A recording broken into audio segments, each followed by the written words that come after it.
There are a lot of health and fitness myths out there about what you should and shouldn't eat, what you should and shouldn't do with your body, and why. Most people get info on health from hearsay or random web pages, and both sources can confuse you with the facts or confuse the facts. That's where 5GN comes in, so stick around. Golden Nuggets. 5 Nuggets. 5 Nuggets. 5 myths about health and fitness. Nugget 1. Eating fat makes you fat, and fat is the devil. The misguided but well-funded crusade against dietary fat is still in full swing, so you really have to make an effort to get the best info these days. First of all, not all fats are created equal, so if you see the words non-fat or low-fat, that really doesn't say much for its health effects. For one reason, low-fat and non-fat health products usually compensate for the lack of flavor and taste satisfaction by overloading on the sugar and processed carbohydrates.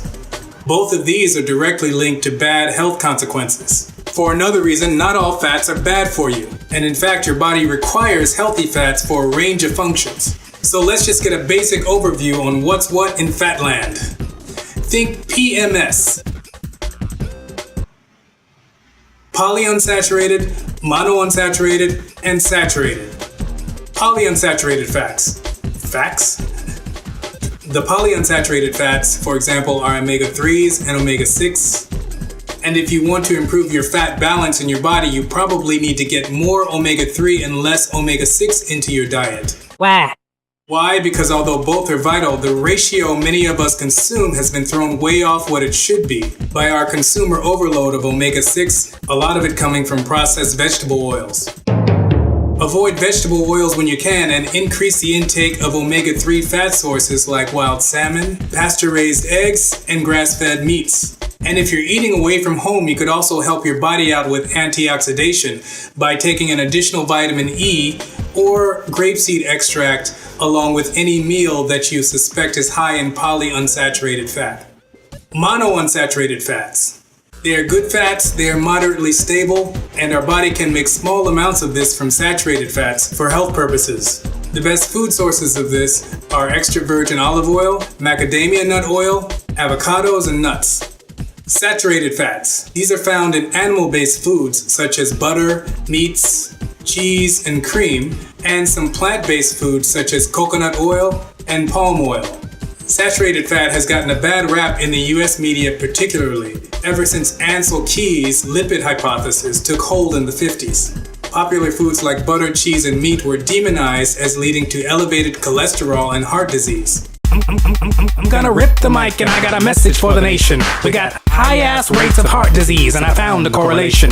My name is Ansel Keys and I'll teach ya. Make a better you, better me, like Alicia, no relation.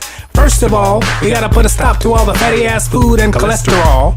The American diet needs an about face, and I got 7 whole countries that prove my case. I'm ballistic with my statistics, dropping science with my rhymes. Your mother, just check for me in time on the cover.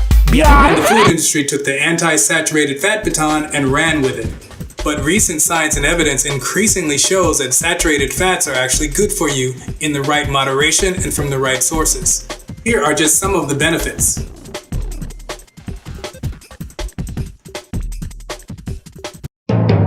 Choose high-quality sources for virgin coconut, unrefined palm oil, dark chocolate, real cream, raw milk cheese, grass-fed meat, or butter. You can also use coconut oil externally as a skin moisturizer. Finally, trans fats. Trans fats are actually an artificial food product that has been processed to extend its shelf life and boost profits for the manufacturers. There is zero positive health value for these, and you should avoid them like the plague. If you are unsure or want to take some precautionary steps with a meal, again, take some extra vitamin E to help your body with the antioxidation process. Nugget 2. Cholesterol will kill you. Another myth taken as common sense is that cholesterol is the major culprit in crimes against your cardiovascular system. Many of us have been led to believe that just as bad as saturated fat is anything that raises our cholesterol level, because cholesterol is thought to lead directly to heart disease. Cholesterol is homemade. We make cholesterol in our bodies, and we make cholesterol because we need it for a range of functions, like these, for example.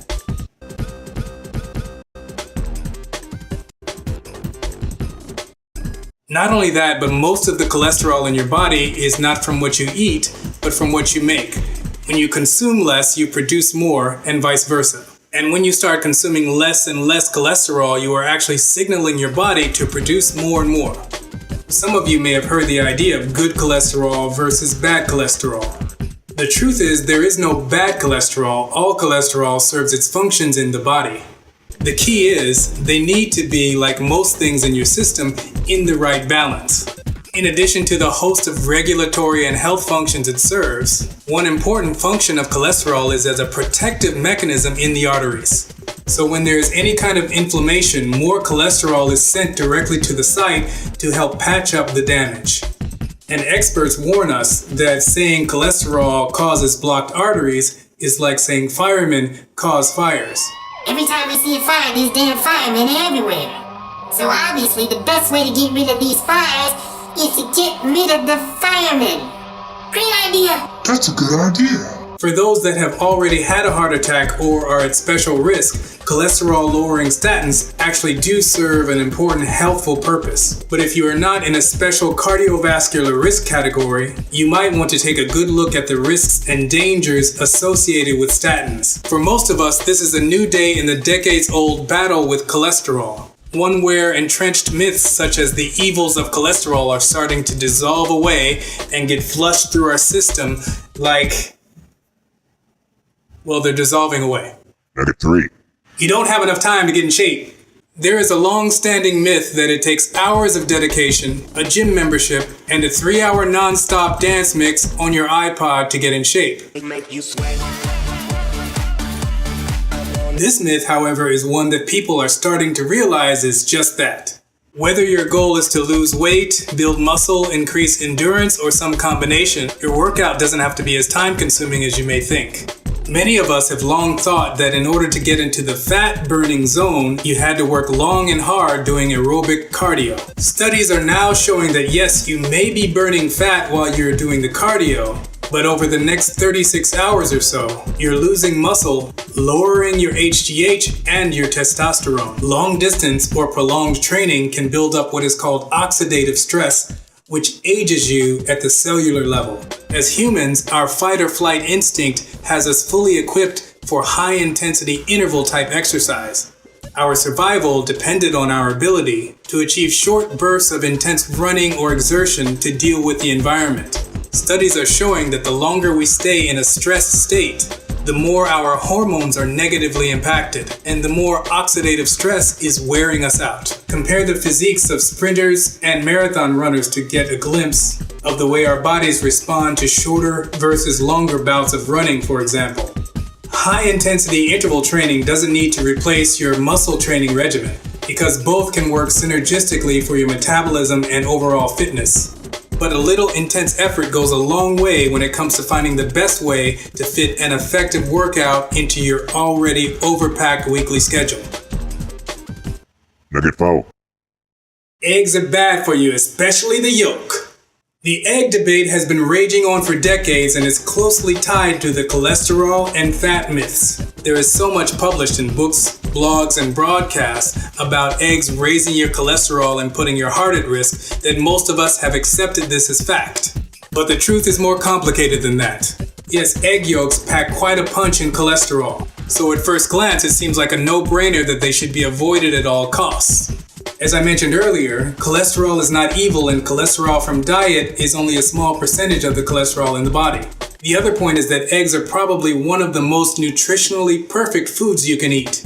They contain a fantastic combination of protein, vitamin B12, vitamin D, choline, healthy fats, and a host of other nutrients we need to survive and thrive. Omega-3 enriched and pastured eggs contain a significant amount of omega-3 fatty acids. Eating these types of eggs is an effective way to reduce triglycerides in the blood. So all in all, there's a long list of reasons why eggs are more likely an ally in your diet goals rather than an adversary. There are plenty of other things you may want to cut down on before you go running away from one of the best natural nutrition sources on the planet. Nugget 5.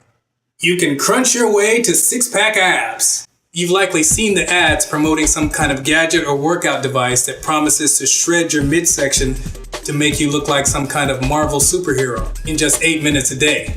And all of us have seen the ads or heard someone extolling the virtues of crunches or sit-ups as a way to get you a rack of abs to make washboards jealous. Well, the fact is your abs are already there, stabilizing your torso and posture. All those crunches and sit-ups may be strengthening or toning your abs, but those abs are still hiding behind layers of midsection fat. And by now, the truth about this challenge is starting to become more widely accepted and understood, and that is, you can't spot reduce fat. If you want to lose fat somewhere, you need to lose fat everywhere. And how do you do that? Diet and exercise, same old, same old. Maybe you've heard that abs are made in the kitchen. Yo, Leon! What's up? What you making? Abs? Well, what and how you eat is a big part of that equation. Eat protein and fat with every meal.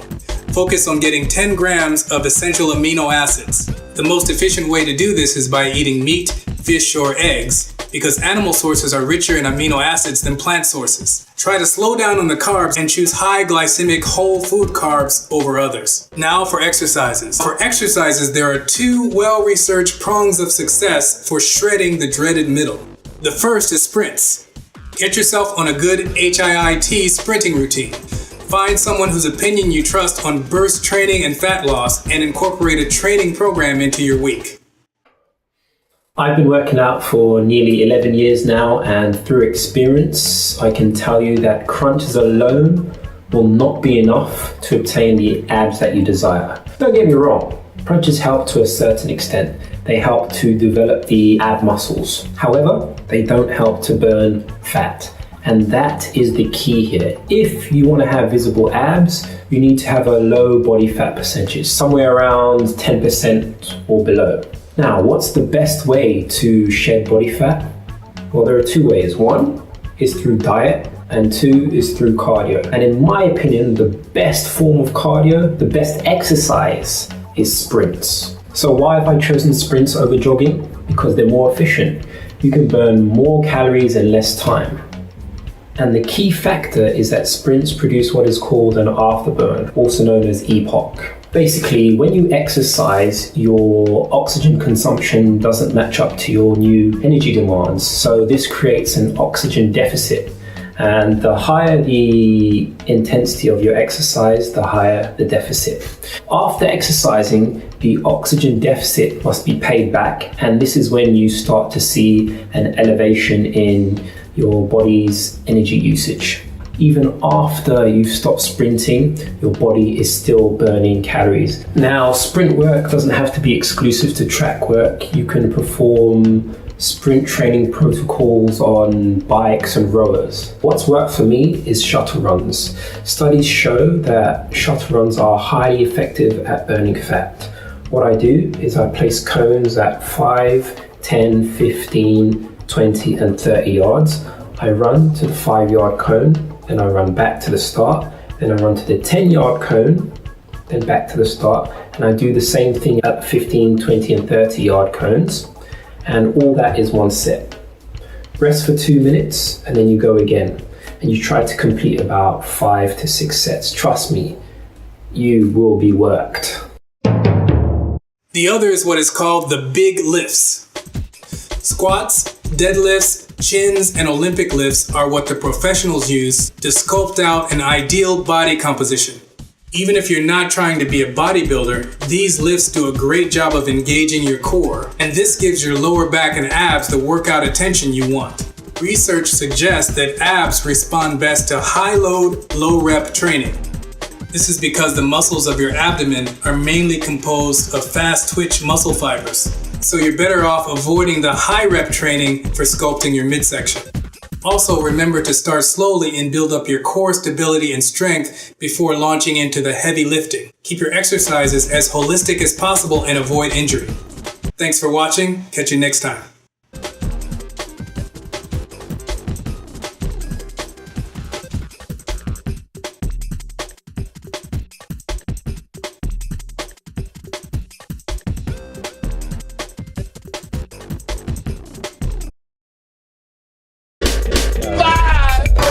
Nugget.